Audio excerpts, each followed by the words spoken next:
From the Nations, March 4, 2019. On March 15, the climate kids are coming. A massive, international, youth-led mobilization will demand action on the climate crisis. Beware the Ides of March, all you climate wreckers out there. The climate kids are coming, in massive and growing numbers, and they are not in the mood to negotiate. They know that whether you're a fossil fuel executive, a politician who takes fossil fuel money, or a Fox News hack who recycles fossil fuel lies, have put their future in grave danger, and they are rising up to take it back. From Bulletin of the Atomic Scientists, March 7, 2019. Adults won't take climate change seriously. So we, the youth, are forced to strike. We, the youth of America, are fed up with decades of inaction on climate change. On Friday, March 15, young people like us across the United States will strike from school. We strike to bring attention to the millions of our generation who will most suffer the consequences of increased global temperatures, rising seas, and extreme weather. But this isn't a message only to America. It's a message from the world, to the world, as students in dozens of countries on every continent will be striking together for the first time. We strike to support the Green New Deal. Outrage has swept across the United States over the proposed legislation. Some balk at the cost of transitioning the country to renewable energy, while others recognize its far greater benefit to society as a whole. The Green New Deal is an investment in our future and the future of generations beyond us that will provide jobs, critical new infrastructure, and most importantly, the drastic reduction in greenhouse gas emissions essential to limit global warming. And that is why we strike. From America, the Jesuit Review, February 22, 2019. The editors, the Green New Deal should be improved, not mocked. The Green New Deal is in many ways consistent with the message of Pope Francis' 2015 encyclical Laudato Si. From National Catholic Reporter, January 11, 2019. To work toward a just society, we need a Green New Deal.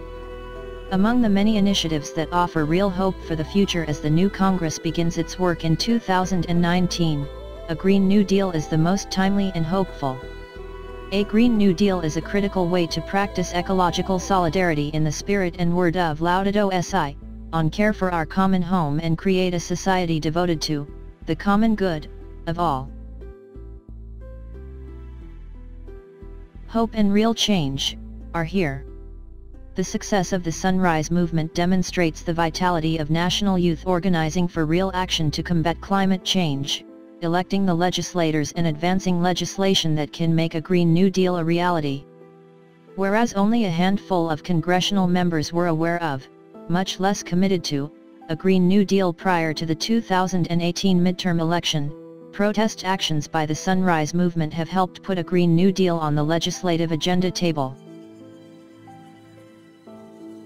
From NBC News, March 10, 2019. Republicans who believe in climate change seek alternative to Green New Deal. Republicans have trashed the Green New Deal Rep. Alexandria Ocasio-Cortez's proposal.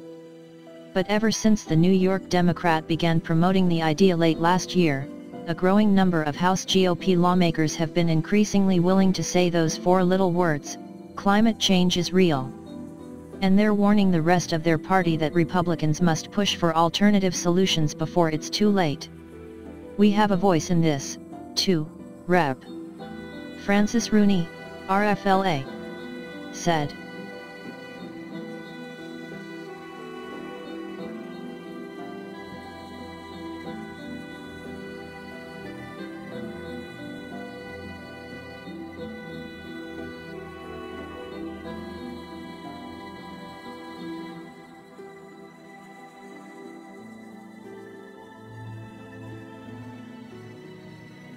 From COMS, the Catholic Church in the European Union, March 7, 2019. COMS Spring Plenary Assembly. European bishops to meet ahead of the 2019 EU elections. The dialogue with Jean-Claude Juncker, President of the European Commission, will be an opportunity for bishops to highlight the need to rediscover Europe's common identity, and better protect persons, families, and cultures. Placing the human person at the heart of public policies and involving citizens in projects perceived as more inclusive and better serving the common good, shall also be part of EU priorities. From COMS, the Catholic Church in the European Union, February 14, 2019. EU bishops launch statement in view of the 2019 EU elections. European bishops are publishing today the statement, Rebuilding Community in Europe. The EU elections offer a great opportunity to make the political choices that will foster a renewed brotherhood amongst people, relaunching the European project. Care for the environment and sustainable development cannot be limited to the EU borders, and electoral results will impact the decisions affecting the entirety of mankind. March 14, 2019. 2019 COMS Spring Assembly. EC President Juncker in dialogue with EU bishops. Urging all citizens to engage into the European political debate and vote with responsibility to protect and promote the common good.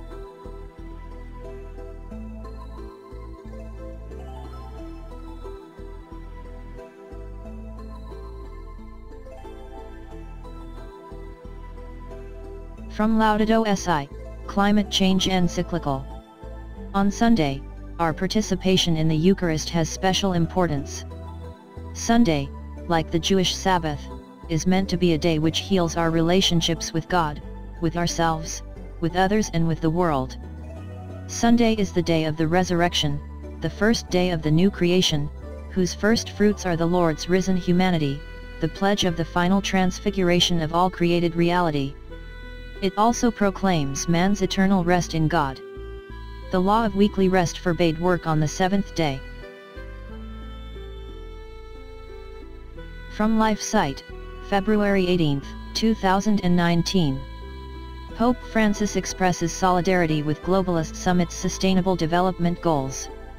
Pope Francis went on to say, "We cannot really speak of sustainable development without solidarity." Cf. Laudato Si, 159.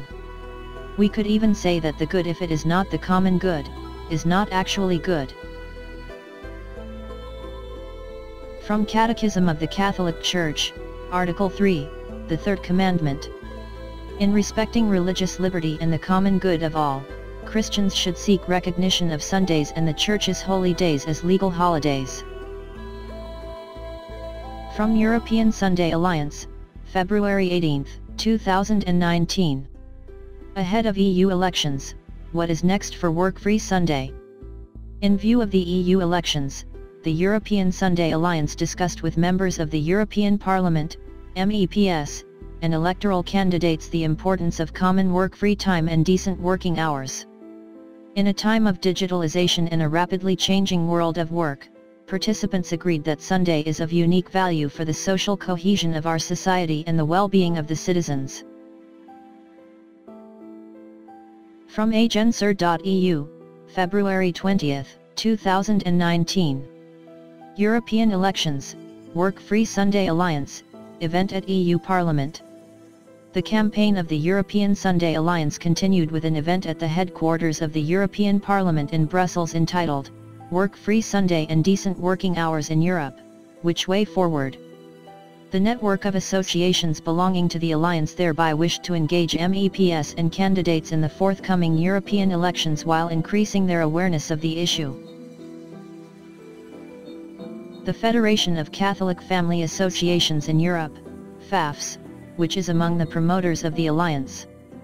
The recent new Polish legislation was also examined, which, since March 11, 2018, limits commercial activities on Sundays.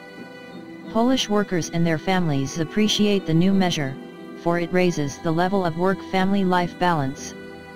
Families need work, a home, and time. And time means at least one common full day of rest per week, and that day in the European culture is Sunday.